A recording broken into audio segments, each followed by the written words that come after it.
ہمارا ذکر کا موضوع چل رہا ہے۔ آج ہم پڑھیں گے شیطان سے بچاؤ کا مضبوط قلعہ نہیں ہوتا، قلعہ ہوتا ہے۔ شیطان سے بچنے کا مضبوط قلعہ کیا ہے؟ اللہ کے رسول صلی اللہ علیہ وسلم نے فرمایا، اللہ تعالیٰ نے یحییٰ بن زکریا صلی اللہ علیہ وسلم کو حکم دیا وہ 5 چیزوں پر خود بھی عمل کریں اور بنی اسرائیل کو بھی ان کا حکم دیں۔ اللہ پاک نے 5 چیزوں کا کہا ہے کہ آپ اس پر عمل کریں اور اپنے ماننے والوں کو بھی حکم دیں کہ اس پر عمل کریں۔ اس سے ہوگا کیا کہ انسان شیطان کے گراؤ سے، شیطان کی چال سے بچ جائے گا۔ کہ رسول صلی اللہ علیہ وسلم نے فرمایا، میں تمہیں اللہ کا بہت زیادہ ذکر کرنے کا حکم دیتا ہوں۔ اللہ بلا شبہ ذکر کرنے والے کی مثال اس شخص کی ہے۔ اللہ کے رسول صلی اللہ علیہ وسلم فرماتے ہیں، میں تمہیں ذکر کرنے کا حکم دیتا ہوں کہ اللہ کا ذکر کرو زیادہ سے زیادہ۔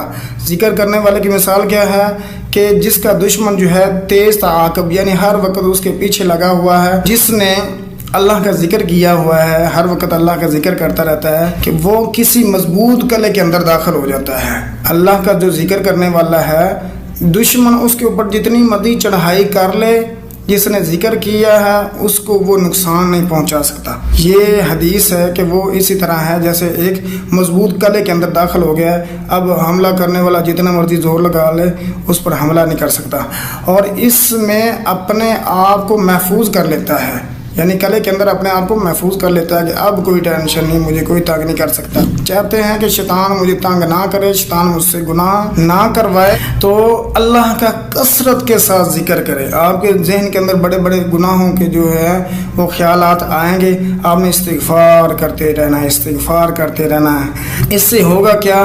استغفار کرنا ہے، تسبیح کرنی ہے، تحلیل کرنی ہے، تکبیرات کہنی ہے، لا الہ الا اللہ، استغفر اللہ، الحمدللہ، سبحان اللہ، ماشاء اللہ، سبحان اللہ و بحمدہ۔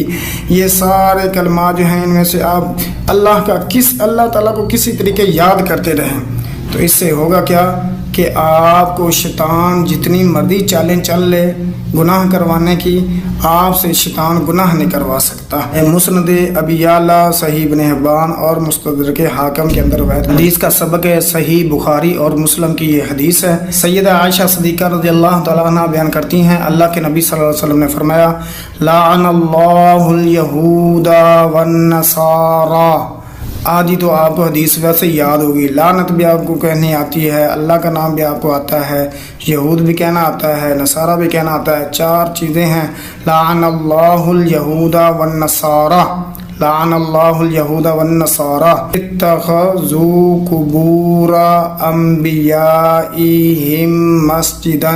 اتخذوا جو ہے یہ آپ نے عربی کے اندر کہیں پڑھا ہوگا، یہ اس کو آپ ذہن کے اندر رکھیں، قبروں کو قبور کہتے ہیں، انبیاء نبیوں کی جمع ہے، مسجد آپ کو ویسے آتی ہے، اتخذوا قبور انبیائہم مسجدا، لعن اللہ الیہود والنصارى اتخذوا قبور انبیائہم مسجدا۔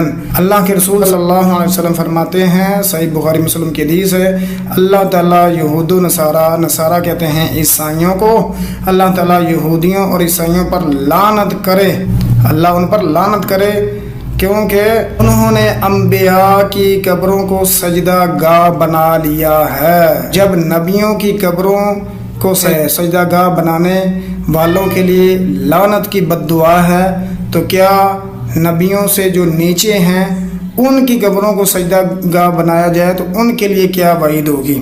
تو اللہ کے نبی صلی اللہ علیہ وسلم کی دعا بھی ہے کہ اللہ تعالیٰ میری قبر کو سجدہ گاہ جو ہے عرس جو ہے میلے کی نہ بنایا جائے، تو اللہ کے نبی صلی اللہ علیہ وسلم نے بد دعا کی، اللہ یہودیوں اور عیسائیوں پر لعنت کر دے، انہوں نے اپنے نبیوں کی قبروں کو سجدہ گاہ